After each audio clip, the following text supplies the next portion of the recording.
Wow, here we are again. It's Brother Peter with tidbits from the Word. Doing our daily Bible reading today. We're in Matthew chapter 8. And in Matthew chapter 8, Jesus is fixing to cleanse a leper. Don't you know in that day, this leper is not supposed to be within a half a mile of anybody? And he walks up and Jesus actually moves his flock off from his face with his hands. And you're not supposed to touch a leper or anything to do with a leper or you'll have leprosy. But Jesus removed that and cleansed him. He said when he was come down from the mountain, where he'd been in the mountain, he'd been up there preaching and teaching and praying. His main thing was talking to the Father all the time.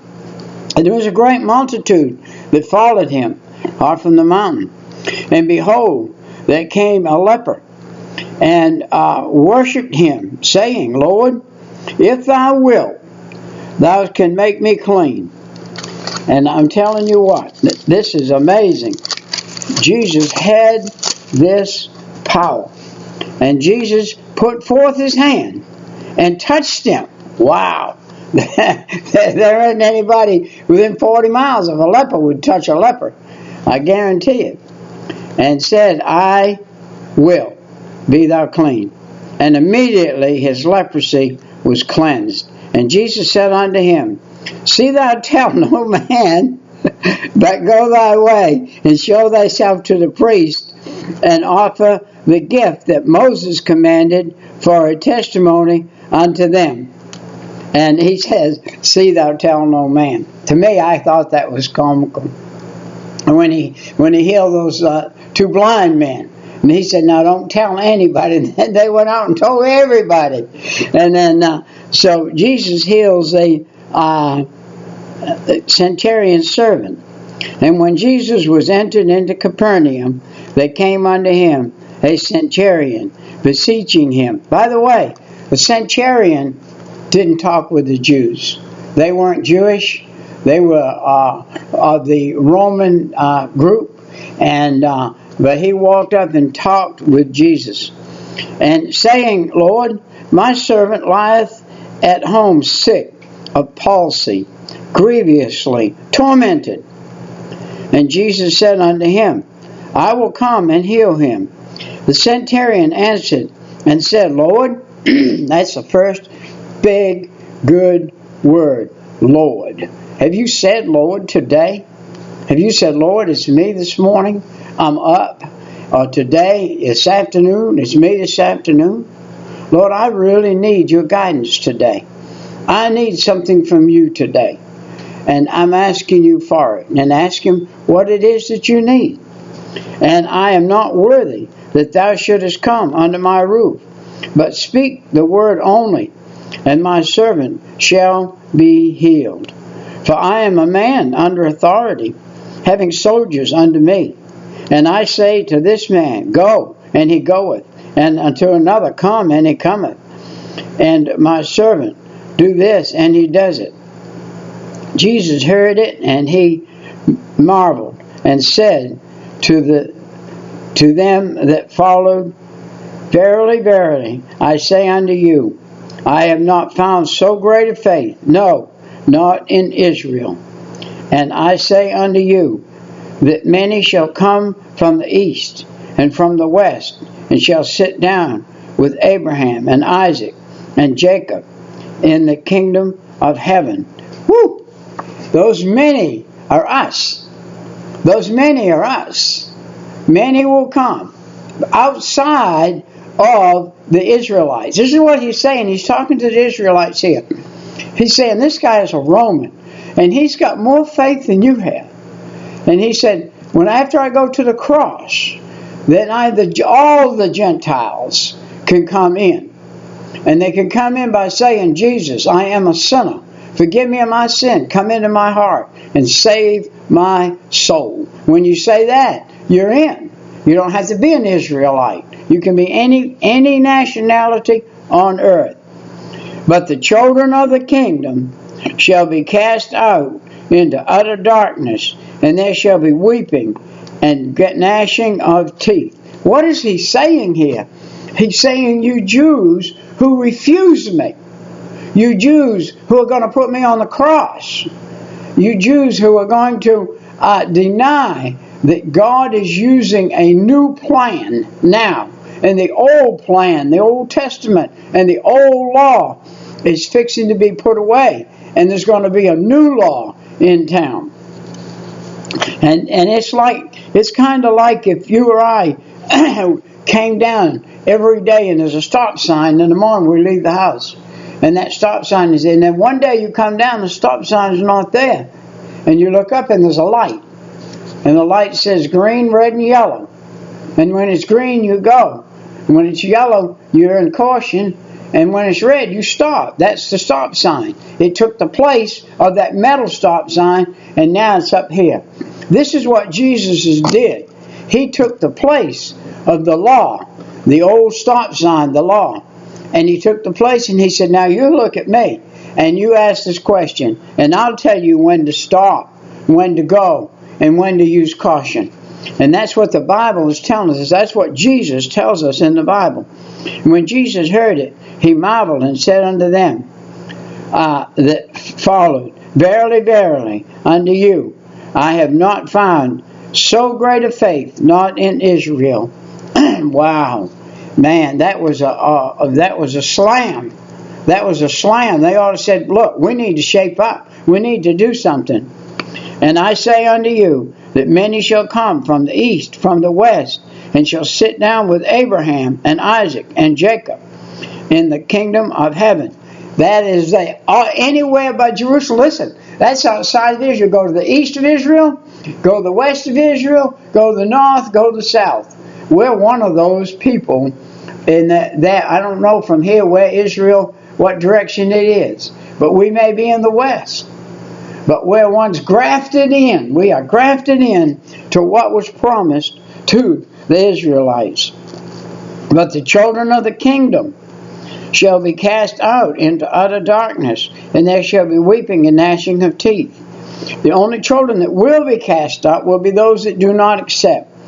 There was a great multitude when Jesus was put on the cross. A great multitude said, give us Barabbas, give us Barabbas. Let's put Jesus on the cross. Barabbas was a known murderer. When he gets out, he'll kill somebody else. I believe Barabbas probably got saved. And Jesus said unto the centurion, go thy way, as thou hast believed, so be it unto thee. And his servant was healed the selfsame hour. Listen to that. Now, Peter's mother-in-law was sick. Jesus is fixing to visit Peter's house. How would you like him to visit your house? If Jesus came to visit your house, would you have to run and hide some magazines? Would you have to run and put some stuff away? Would you have to hang a blanket over your television you've been watching stuff you shouldn't have been watching? Would you have to put your videos away so that he wouldn't see what kind of videos you have? What would you have to do if Jesus was coming to your house? Could you say, come on in? I could say in this house, come on in, Jesus. My clothes might be scattered, but there's not anything in here that would offend you. I don't have things in this house that would offend you. And so, do you have things in your house that would offend Jesus? If you do, you need to get rid of them. And if he looked in your refrigerator, would you turn white? Would you say, oh no, I got that can of beer in there. Oh no, I got that bottle there in the door. Oh no. What would you have to say? Would you have to say anything? And when Jesus was come into Peter's house, he saw his wife's mother laid and sick of a fever. And he touched her hand, and the fever left her, and she rose and ministered unto them. And when the evening was come, they brought unto him many that were possessed with the devils, and he cast out the spirits with his word, and healed all that was sick. You notice that he cast out devils with his word, But people that were sick, he touched. People that were sick, he touched. People who had devils, he cast them out with his word. And you and I are supposed to use the word of God. Do you have it in your heart? Do you have enough in your heart so that you can win a man to the Lord, or a woman to the Lord, or a child to the Lord? Do you have enough in your heart so you can win somebody to the Lord and tell them the simple plan of salvation? If you can't, you may not have it yourself. That is, it might be fulfilled which was spoken of Isaiah the prophet, saying himself, took our infirmities and bare our sickness. Now we're going to see him testing the disciples in verse 18. Now when Jesus saw a great multitude about him, he gave commandments to depart into other side. And a certain scribe came and said unto him, Master, I will follow thee wherever thou goest. And Jesus saith unto him, the foxes have holes, and the birds of the air have nests, but the Son of Man hath nowhere to lay his head.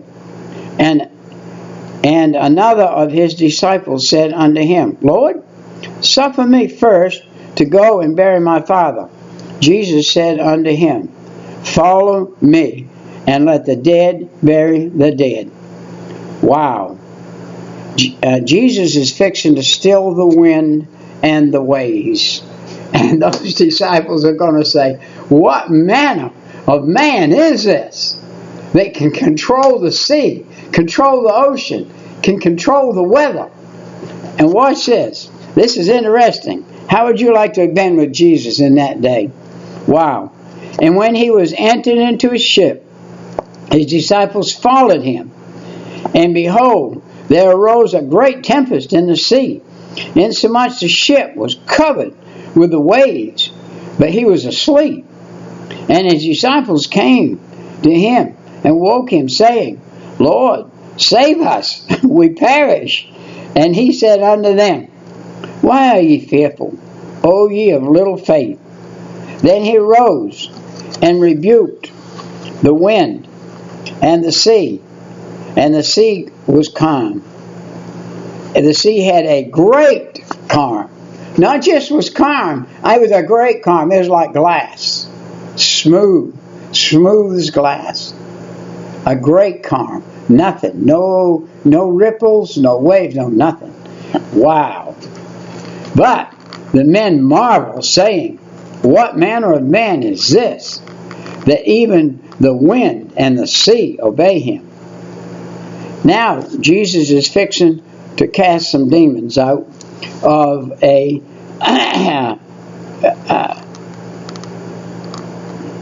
and when he was come to the other side, under the country of the Gadarenes,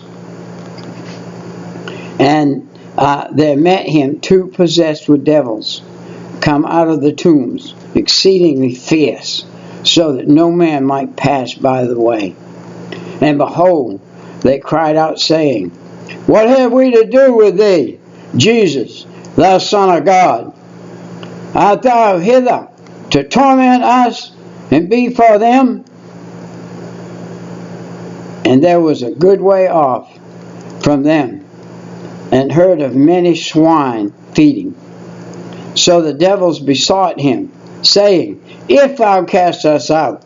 They already knew Jesus. And they already knew they were going to get casted out. He said, If thou cast us out, suffer us to go away into the herd of swine. And he said unto them, Go. That's all Jesus said. Go. Because that was not the man talking, it was the devil in him. It was the possession in him talking and to Jesus. And when they were come out, they went into the herd of swine, and behold, the whole herd of swine ran violently down a steep place into the sea, and perished in the water. And they that kept them fled, and went their way unto the city, and told everything what was befallen to the possessed of the devils. And behold, the whole city came out to meet Jesus. And when they saw him, they besought him that he would depart out of their coast. How about that? They didn't want him healing people. They didn't want him casting out devils. They did not want him, period. They wanted him to depart from their coast. Don't hang around here. We don't want things to change. We want to be the way we are. And that's the way the world is today. They don't want to be. I tell you what, I'm fixing to go to church in a couple of minutes. They're the same. The church today, people are like that. We'll go down there. We've got a church that will seat 1,500 people, and we'll go there today. There'll be 600-700 people, maybe max. That's it. But you let a real bad storm come through. You let something happen, and the church is full. People will wake up. But sometimes it's too late. Sometimes it's too late. Here's a paralytic man. He entered into a ship, passed over, and came unto his own city. And behold, they brought to him a man sick of palsy, lying on a bed. Jesus, seeing their faith, said unto the sick of palsy, Son, be of good cheer. Thy sins be forgiven thee. Now this was totally different than he had done with others. This man had palsy because he did something in his sinful life that gave him palsy. And Jesus said, Thy sins be forgiven thee. And that was, he knew the man's heart. He knew the man's heart. The man's heart was to get Jesus into his heart, was to change his life. Not just because he was sick of palsy, but because he was heart sick. And he knew it. And Jesus knew it. So he healed him. And behold, certain of the scribes said within themselves, This man blasphemeth. See, they said nobody but God can forgive sins. Well, Jesus was God. He was God in the flesh. The Father, the Son, and the Holy Spirit. And he came as the Son, but yet he was God in the flesh. I am a body, soul, and spirit. I am Peter in the flesh right here in the world today. And when I get to heaven, I'll be Peter in the spirit when I get to heaven. And so, and I'll have a new body. I'll get a new body. It'll be different than this one.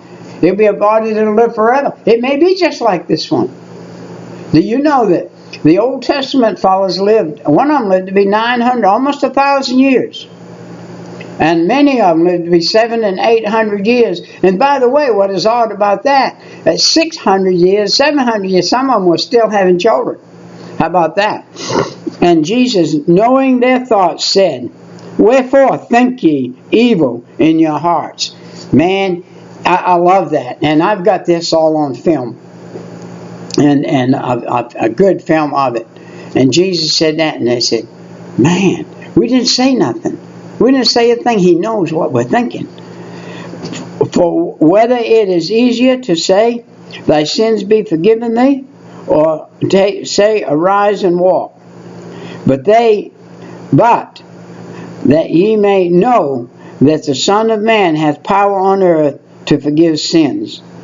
Then said he to the sick of a palsy, Arise, take up thy bed, and go thy way unto thine house. And he arose and departed to his house. But when the multitude saw it, they marveled, and glorified God, which had given such power unto men. Beautiful. That's the first time right there in his healing here that it says that they glorified God. They was marveled before, but didn't say they glorified God. This one says they glorified God. And then the call of Matthew. This is really good here. Jesus passed forth thence, and he saw a man named Matthew sitting at the receipt of custom. And he saith unto him, Follow me. That's all he said. And Matthew was a heathen man. He was considered the crook of all crooks. He charged more than he should have for tax. He pocketed money, did all kinds of things. He was a tax collector. And arose and followed him. He arose and followed him. He got right up from his table. He left the money on the table. He left the money changers there. And he walked away from what he was doing and what he had been doing and what his life was. And it came to pass, as Jesus sat at meat in the house, behold, many publicans and sinners came in and sat down with him and his disciples. And when the Pharisees saw it, they said unto his disciples, Why eateth your master with publicans and sinners? But when Jesus heard that, he said unto them, They that be whole need not a physician, but they that are sick. But go ye and learn what that meaneth. I will have mercy and not sacrifice. For I am not come to call the righteous, but sinners to repentance. Then came to him the disciples of John, saying, Why do we and the Pharisees fast often, but the disciples do not? And Jesus said unto him, Can the children of the bride chamber mourn as long as the bridegroom is with them? But the days will come when the bridegroom shall be taken from him, and then they shall fast. Wow. What a picture of that right there. That they were with the bridegroom. They were with Jesus. And they didn't have to fast. They would fast for communion with him after he was gone. And they would have communion with him. And if they wanted deep communion with him, they would fast a day or two and not eat and just pray during that period of time. You can go to work and be fasting. I've worked many a days fasting. Fast 2 or 3 days sometime. And work just like I wasn't fasting. Nobody knew it. I got a son that does that. Nobody knows it. I know him well enough to know pretty much that he's fasting right now. But he's working just as hard as he always did. And no man putteth a piece of new cloth in an old garment, for that which is put on to fill it up taketh from the garment, and rent is made worse. Neither do men put new wine in old wine bottles, else the bottles break, and the wine runneth out, and the bottles perish. But they have put new wine in new bottles, and both are preserved. I was an old sinner. Jesus was not going to put his Holy Spirit in me and allow me to remain a sinner. So I was an old wine bottle. By the way, I used to fill it with wine. And when he came in, he made me a new wine bottle. And he filled it with what he is. And that's new wine. And I became a new person. I didn't cuss anymore. Didn't steal, cheat, lie anymore.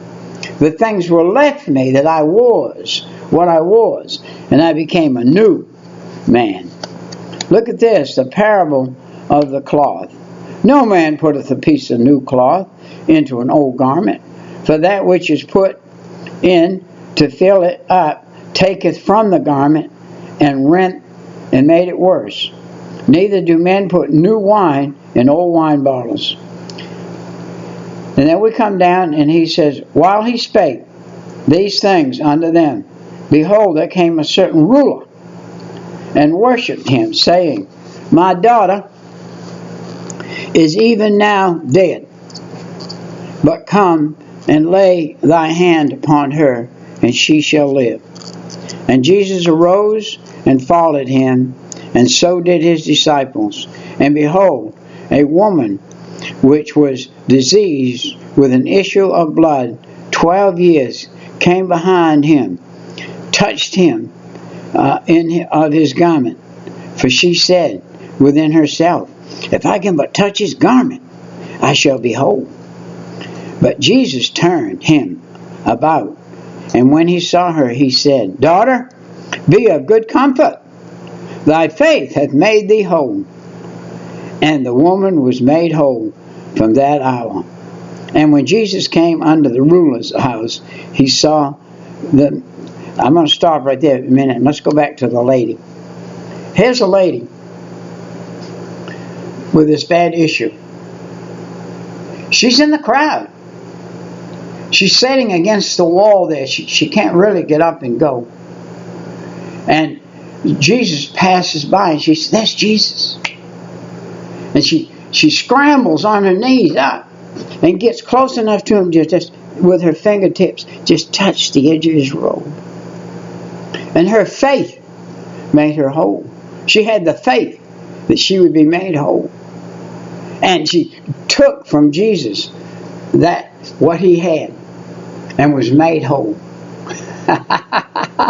And Jesus said, "Daughter, be of good comfort. Thy faith hath made thee whole." She had the faith. Have you got faith enough today to step out and follow Jesus? Are you saved and God's been telling you to do something? God's been telling you that you've been driving a beer truck, and now that you're saved, you don't need to be driving a beer truck. But you say, "Man, I got a brand new house I'm paying for. I got 3 children and a wife. What am I going to do? Man, if I just up and quit this beer truck job." Well, first thing you do is pray, "God, I'm going to up and quit this job. Will you give me the job you want me to have?" Then you quit the job and you start praying and you start looking, and God will give you a job. More than likely 10 times better than the one you had. And when Jesus came unto the ruler's house and saw the minstrel and the people making a noise, they were already playing funeral noise there. And he said unto them, "Give place, for the maid is not dead, but sleepeth." And they laughed him to scorn. They said, "You're crazy, man. We know she's dead. We know what a dead person is. And we've got the minstrels here. And we're playing, and we're fixing to carry her down and put her in the grave." And but when the people put forth and went in and took her by the hand, and the maid arose, and the fame thereof went abroad unto all the land. And when Jesus departed thence, 2 blind men followed him, crying and saying, "Thou Son of David, have mercy on us." And when he came unto the house, the blind men came to him. And Jesus said unto them, "Believe ye that I'm able to do this?" They said unto him, "Yea, Lord." Woo-hoo. They called him Lord. And they believed, "Yes, I do, Lord. I know you can do it." He touched their eyes, saying, "According to your faith, be it unto you." And their eyes were opened. And Jesus straightly charged them, saying, "See that no man know it." That to me is one of the funniest things Jesus ever did. Because they're fixing to run through town saying, "I can see, I can see, I can see." They're fixing to tell everybody in the world, "I can see." And he says, "See that you tell it to no man." But when they were departed, spread abroad his fame in all the country as they went out. And behold, they brought to him a dumb man, possessed with a devil. And when the devil was cast out, the dumb man spake, and the multitude marveled, saying, "It was never so in Israel." Ooh-wee, what a statement. They're in Israel. They're in the land of God. They're where God had done millions of miracles through the Old Testament. In the Old Testament, thousands of miracles had been done. And they said it's never been done so in Israel. They were in Israel getting miracles done then. But the Pharisees said, "He casteth out devils through the prince of the devils." And Jesus went about all the cities and villages, teaching in their synagogues and preaching the gospel of the kingdom and healing every sickness and every disease among the people. For the multitude. But when he saw the multitude, he was moved with compassion on them, because they fainted and were scattered abroad as sheep having no shepherd. And then he said unto the disciples, the harvest truly is plenteous, but the laborers are few.